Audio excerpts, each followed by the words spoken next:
الرحمن الرحيم يا أيها الذين آمنوا لا تتبعوا خطوات الشيطان ومن يتبع خطوات الشيطان فإنه يأمر بالفحشاء والمنكر ولولا فضل الله عليكم ورحمته ما زكى منكم من أحد أبدا ولكن الله يزكي من يشاء والله سميع عليم. سورة نور ابتدا کی سرور قوانینو د دفع د فحشاء لپاره بیا صفائی عائشہ رضی اللہ تعالی عنہا وا باقی کی تعلیمات مسلمانان ته هم چې داسې خبر واورېدې شي باقی باندې خبره مه کوئ. کومه خبره چې یقین ته نه وي رسېدلې نو هغې باندې ژبې مه خوځوئ او بیا خبره چې غلطی پاک دامن پکې بدنامیږي نو په هغې باندې خو د سره ژبه خوځول نه دي پکار. که ته ژبه خوځې نو داسې ووایه چې هذا افک مبین، دا خو دروغ دي، ښکاره دروغ دي.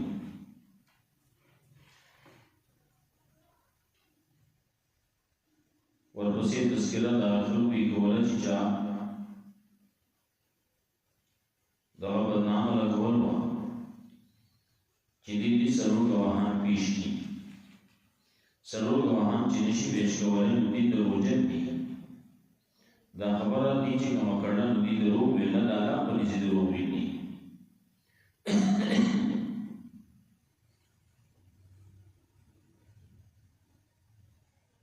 بیا دا خبره کوله چې داسې غلطې خبرې تاسو کوئ نو تاسو باندې به الله عذاب راوستلی وی،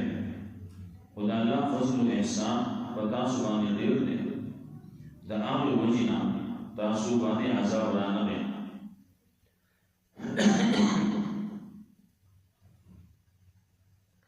تاسو چې داسې معمولونو دی خبره ده په جو باندې د یو نه اخلي بل ته رسي، بل نه اخلي بل ته رسي. تاسو دا معمولي ګڼئ خو د الله په نسبت ډېره غټه د ګناه خبره ده چې دغسې په یو انسان پسې تاسو لګیا کېږي او داسې خبرې کوئ. ورپسې دا خبره کوله چې تاسو دې خبره واورئ چېرته نو دا سوایې موږ له نه دي پکار چې په دې باندې موږ خبرې وکړو. په دې کې موږ له خبرې کول نه دي پکار، خاموشي پکار ده چې څه حقیقت یا ښکاره شي. لیکن پردو خلکو له نورو خلکو له هغې کې خبرې کول نه دي پکار. او دا ویل پکار دي چې سبحانک هذا بهتان عظیم. عایشه رضی الله تعالی عنها باندې چې چا خبره کړې وه نو هغه بهتان. اللہ رب العزت تذکرہ د دې کوي چې الله تاسو ته واعظ او نصیحت کوي د دې لپاره چې داسې خبرې چې ته بیا ونه کوې، څه چې وشو آینده لپاره داسې خبرې ونه کوي. الله تاسو ته خپل آیتونه بیانوي. الله پوه دی، حکمت والا دی. احکامات چې بیانوي نو دې لپاره چې معاشره صحیح شي. بعضې خلک به فحاشي په دې عالم کې په دې کلي کې په علاقو کې خورئ نو څوک چې دغه فحاشي خورول غواړي نو د هغه لپاره په دنیا کې مو په آخرت کې عذاب دردناک دی. اوس دې آیتونو کې یو خو دا وایي چې د شیطان تابعداري مه کوئ، فحش او منکر ته مه ځئ. دا خبره په دې کې مه منئ،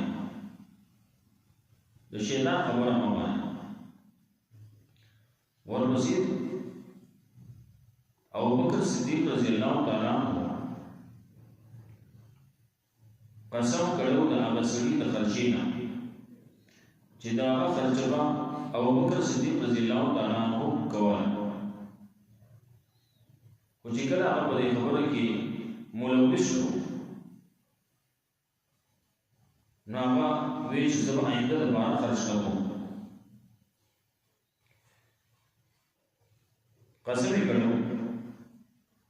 نو دا مسلم باندې ګرانېږي. یو طرف ته یو سړی یو څه کوي، بل طرف ته بل څه کېږي. دلته کې ابو بکر صدیق رضی الله تعالی عنہ لګیاله خرچه کوي، بل طرف نه د هغه باندې بدنامه لګولېږي. نو خلک خبره کوي چې کوم لوښي کې سړی وخوري نو په هغې کې بیا بول نه کوي. دا خو د دې مترادف شوه. هلته کې یې خورې د چا، سکې د چا او خبرې چا پسې کوي. د چا په دسترخوان چې ناست وي نو د هغه ته خبرې کوي، هغه پسې خبرې کوي. نو الله رب العزت وایي چې دا کومه خرچه چې درته وله مصطح ابن اساسه د هغه د ترور زوی و، نو هغه په دې خبرې کې ملوث شوی و. نو دا هغه خرچه هغه یې بنده کړه. الله رب العزت وایي چې داسې مه کوئ، قسمونه مه کوئ، معافی کوئ، مخ اړوئ. الله رب العزت به تاسو ته بخښنه وکړي. ابوبکر صدیق رضی الله تعالی عنہ خپل قسم مات او هغه باندې بیا خرچه چې مخکې څنګه کوله نو هغه شانتي بیا کوله. قیامت ورځ را روانه ده، قیامت په ورځ باندې به ستاسو لاس او پښې به ګواهي کوي، ژبې به ګواهي کوي، سرمنې به ګواهي کوي. دا به خبرې کوي، څنګه به کوي، حوالته به رسوي او بیا عامه خبره کوي چې نیکان د نیکانو لپاره، بدان د بدانو لپاره. او بیا خبره کوي چې عایشه رضی الله تعالی عنها باندې چې دا بدنامه لګېدل نو دې بدنامه کې هغه بالکل بری ده. علماء لیکلي اجماع د امت په دې باندې چې عایشه رضی الله تعالی عنها باندې د دې بدنامي خبره کوي چې دا بدنامه چې دا هغې دا بد څه چې دي دا کړي، نو دغه سړی د قرآن کریم په نص باندې، قرآن کریم د دې آیتونو په وجه باندې هغه سړی کافر دی. چې بیا هم وایي چې عایشه رضی الله تعالی عنها دې آیتونه شتي، او بیا هم وایي عایشه رضی الله تعالی عنها بد کړي. او بعضې خلک زموږ په دنیا کې داسې شتي چې وایي عایشه رضی الله تعالی عنها به سزا ورکولی کېږي او امام غایب دی او هغه به راځي او چې کله هغه راشي دې له قبر باندې وګوړې ورکوي. دا شته د اوس خلک دنیا کې چې داسې خلک کوي نو دغه سړی اجماع د امت په دې باندې چې دغه سړی کافر دی. یا ایها الذین آمنوا لا تتبعوا خطوات الشیطان، اے مومنانو تابعداري مه کوئ د قدمونو د شیطان. ومن یتبع خطوات الشیطان، او څوک چې تابعداري کوي د قدمونو د شیطان، فإنه یأمر بالفحشاء والمنکر، یقینا دا شیطان حکم کوي هغه د فحش او د منکر د بدۍ. شیطان ولې بد ته راوړي، فحش ته راوړي، منکر ته راوړي، د قرآن او سنت خلاف ته راوړي، شرک ته راوړي. ولولا فضل الله علیکم ورحمته ما زکا منکم من احد ابدا، کچرنے فضل اللہ تعالی په تاسو باندې او رحمت الله ما زکا منکم نبی پاک کړي یا بچ به نو ساتل تاسو نه یو ترچره، ولکن الله یزکی من یشاء، لیکن الله بچ سات جاله جو وای. ما زکا منکم پاکی به نه پاک کړي به نو تاسو نه یو تا، ولكن لا يزكي من يشاء، لیکن اللہ پاکی چاہے جو واری. واللہ سميع علیم، اللہ دے امید کے پوا. ولا يأتل أولو الفضل منكم والسعة أن يؤتوا أولي القربى والمساكين والمهاجرين في سبيل الله. قسم دے لگے اولو الفضل چاہا فضل والدی او فراغی والدی اولو الفضل منکو فضیلت والدی فضل والدی او بکر صدیق رضی اللہ تعالیٰ نے دعوت فضیلت لٹو نصیحت دے ودے امت کے لٹونا بہتر پیغمبر نرسو اگر ابو بکر صدیق رضی اللہ تعالیٰ عنہ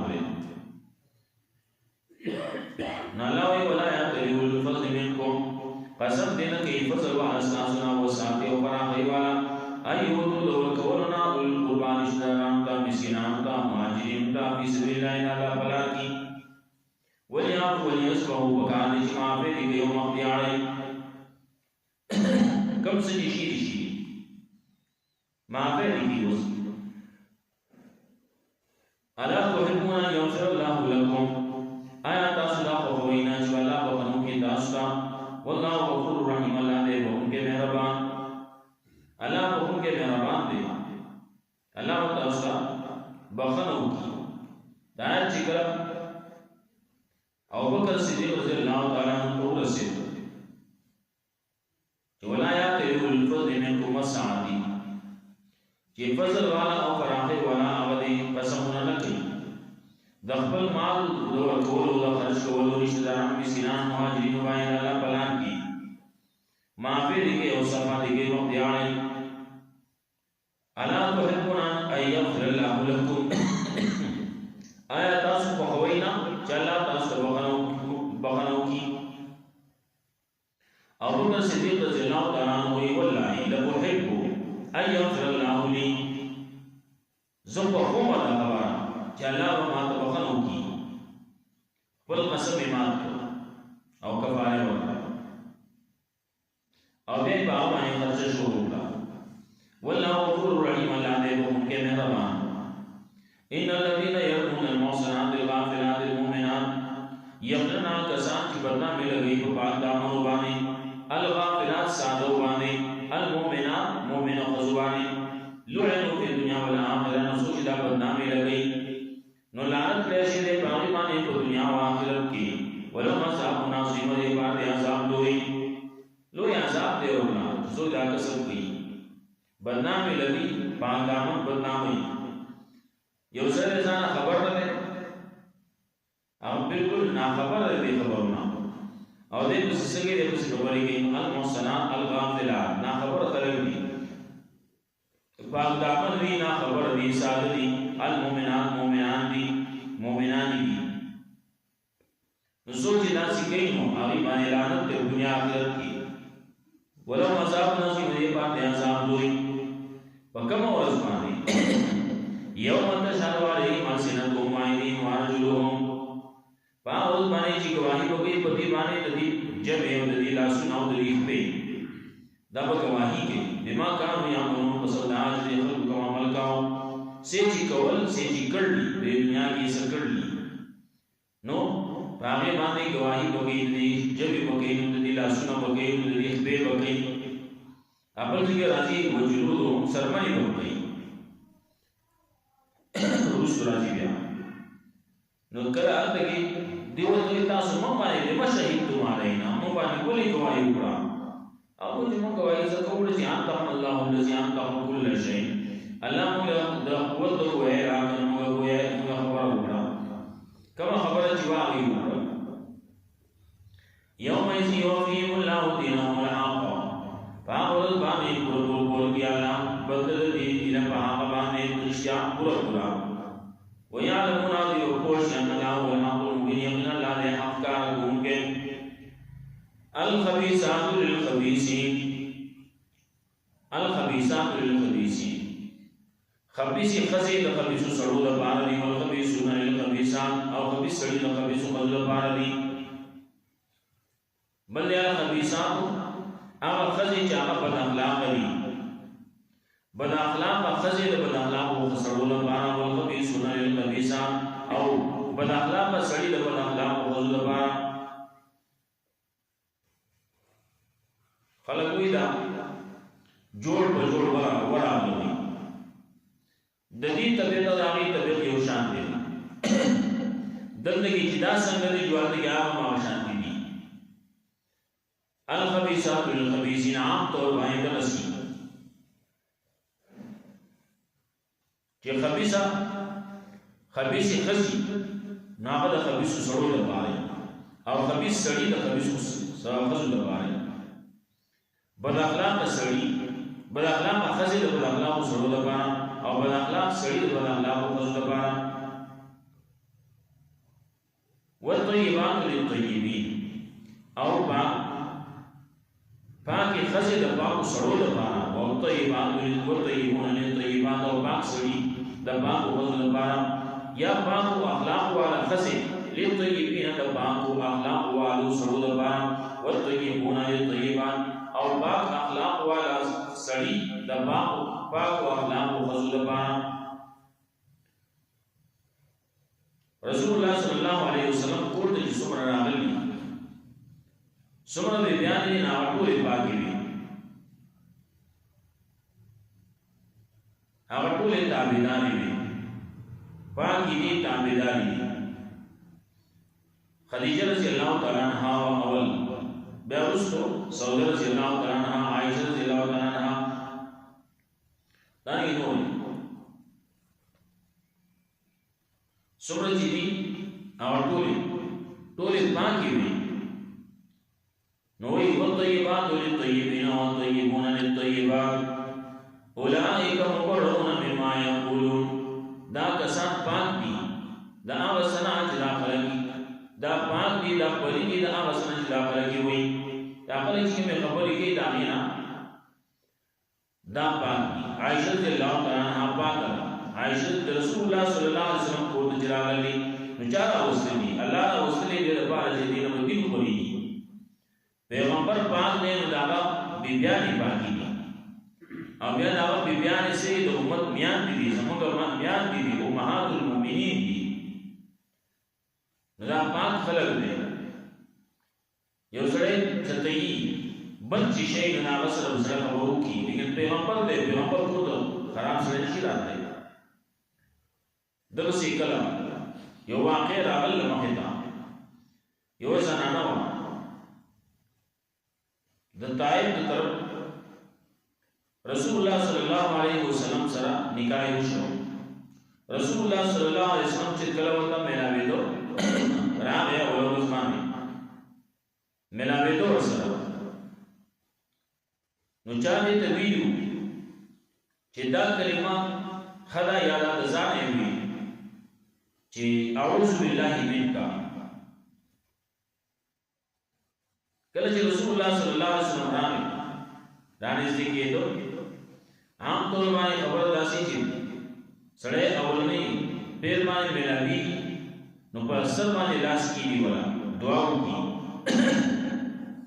رسول الله صلی الله علیه وسلم ځان دې تیار او لاس په سر باندې ولا لاس کیږي ناوی وتوی اعوذ بالله منک زستان پناه وړه رسول الله صلی الله علیه وسلم سر واپس او یو جمله وی رسته بمعاذ بما هو اهلك الهي باهلك وی تاسي خبر وکړه چې ته د کومي اهل به زر خپل کور والو سره میراو کا خپل کور والو سره ځان دي واپس شو دې خبرې تا په دغه کې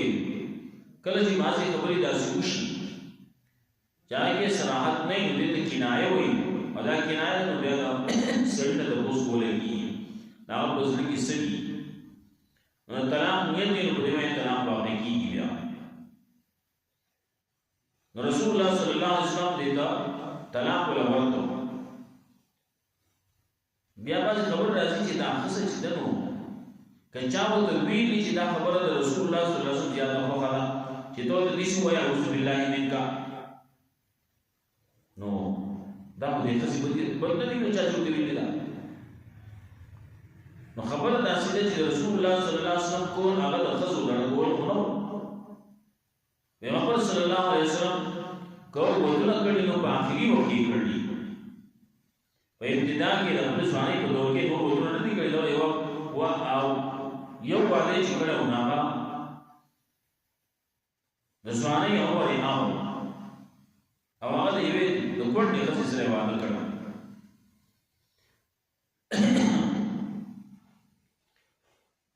نو رسول الله صلی الله علیه وسلم د کور نه په خیر خورېږي، د دې نه په دین خورېږي، قرآن او سنت په دې نه خورېږي. نو چې اوس کور ته داسې یوه ښځه راشي چې هغه دې باندې نه پوهېږي چې اعوذ بالله منک وایي، پیغمبر ته وایي چې په الله سره تا نه پناه غواړم، نو دا ښځه خو د دې کور اهل نه ده. نو چې څنګه دا خبره د هغې د خولې نه راووته، رسول الله صلی الله علیه وسلم جدا شو، واپس شو او دې ته طلاق ورکړه. دا یو لار خبره خلاص. نو چې یو سړی په دې خبره باندې نه پوهېږي چې اعوذ بالله منک څه معنی ده، د دې مطلب څه دی، نو دا ما خو د دین کار څه وکړي. اولئک مبرؤون مما یقولون، دا بری دي دا هغه څه نه چې دا خلک یې وایي. لهم مغفرة ورزق کریم، د دې لپاره بخښنه ده او رزق کې ښایسته دی. ښایسته رزق دی د دې لپاره، د مؤمنانو لپاره، د پاکدامنو خلکو لپاره.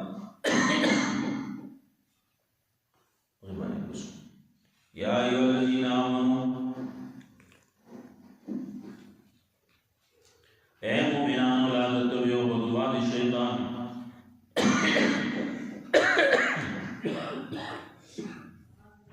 تابعداري مه کوئ د قدمونو د شیطان. ومن یتبع خطوات الشیطان، څوک چې تابعداري کوي د قدمونو د شیطان، فإنه یأمر بالفحشاء والمنکر، یقینا هغه حکم کوي خلقو ته د فحش او د منکر، د بې حیایۍ او د بدۍ، د شرک او د کفر. ولولا فضل الله علیکم ورحمته، کچر نه وی فضل الله تعالی په تاسو باندې او رحمت الله، ما زکا منکم من احد ابدا، بچ بینو ساتي ستاسو نه یو در چلی، ولکن الله یزکی من یشاء، لیکن الله بچ ساتي، الله پاکي چاله جوړي، الله سمون علیم، الله دې اوري کې کوه. ولا یعتلوا بالفضل منکم، او قسمونه دې نه کوي فضل والا ستاسو نه او ساتي او فراخي والا. ایوتو دور کولنا اول القربى، رشتدارانو ته، مسکینانو ته، مهاجرینو ته، فی سبیل الله الله بلان کی، ولیعفوا ولیصفحوا، وکړه چې معاف دې کوي او مخ دې اړوي. الا تحبون ان یغفر الله لكم، آیا تاسو نه خوښوئ دا چې الله بخښنه کوي تاسو ته، والله غفور رحیم، الله دې بخښونکی مهربان. ان الذين يرمون المحصنات، یقینا کسان چې بدنامي لګوي په پاک دامنو باندې، الغافلات چې هغه ساده دي، الغافلات ناخبره دي، المؤمنات مؤمنان دي، لعنوا فی الدنیا والآخرة، لعنت دې شي په دې خلکو باندې په دنیا او آخرت کې، ولهم عذاب نصیب، دې باندې عذاب لوی. یوم تشهد علیهم السنتهم، باغ باندې چې گواہی وکړي په دې باندې چې په دې یو لاسونه دې او په دې بما كانوا يعملون، په سبب باغ باندې چې دې کوم عمل کاو. یا یوم یوفیهم الله دینهم الحق، باورز باندې پورا بولکې الله دې لګي دې په حق باندې، بدل دې په حق باندې، ويعلمون او دې پوری ان الله هو الحق المبین، یقینا الله دې حق کار کوونکې. الخبيثات للخبيثين، خبيث